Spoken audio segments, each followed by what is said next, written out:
አሁን ደግሞ ብሬኑን ይዞት ወጣ። ብሬኑን ይዞት ወጣ። ስርቆት እኮ ያለ ነው። ይህ እኮ ክደሽ ነው። ክደሽና ስርቆት ይለያያል። ክደሽና ስርቆት ይለያያል።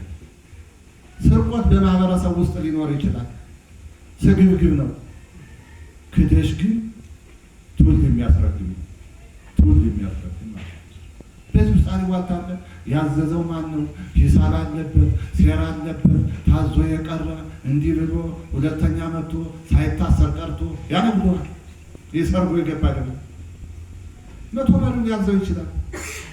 ያ መቶ መሪ በጨምር የመውሰድ አይደው ሻለቃ አዛዥ ሊያዘው ይችላል። በዚህ ማልዋታውን ያነግዱሃል። አቅም የሌለው መሪ ወይም አቅም የሌለው ግለሰብ ወይም አቅም የሌለው ሻምበል አዛዥ፣ አቅም የሌለው የመቶ አዛዥ አሊባልታ ሊሸከም ይችላል።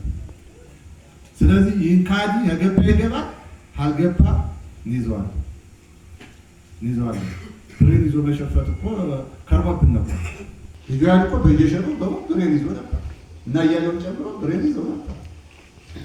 በአቋማችን በመረጃችን ሁለትና አንድ ሲቀር ብሬኑን እየሰጠ ከላይ ሰጥተነዋል።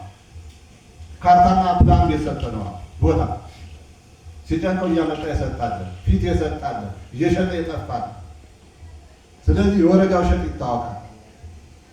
የወረዳውን ቦታ እናውቀዋለን። በዚያ እንበገር በውስጥ ያለ ሊዋተኛ ሌባ ግን ማቆም አለብን። ሊወጣ ይችላል እኮ የማንም አጃቢ እኮ ሸፍቷል። ምን ያደርጋል? ሰው ነው። የፖለቲካው ችግር ነው። ለማንደር ደሳሌ አጃቢ ሸፍቷል። እነዚህ አቋን አጃቢ ፋን ነው ማለት እና እነሱ አስተሳሰባቸዋል። ክደሽ ነው። ልጅና አባት እየተጋደለ እኮ አንዱ ጽንፈኛ። አሁን ህፃኖቻችሁ እኮ ቤቱ ትሄዱ እኔ እኮ ፋኖ ነኝ ይላሉ። እኔ ፋኖ እኮ የፋኖ ጽሑፍ ምናምን እንትን ይላል።